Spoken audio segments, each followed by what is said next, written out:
BRS working president KTR ने कहा कि रेवंत रेड्डी मिनिस्टर्स के साथ अपोजिशन लीडर्स के फोन टैपिंग करवा रहे हैं।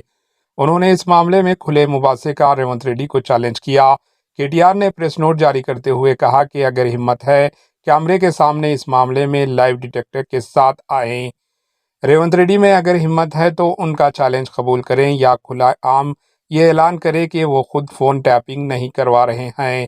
Bureau report, AHN news.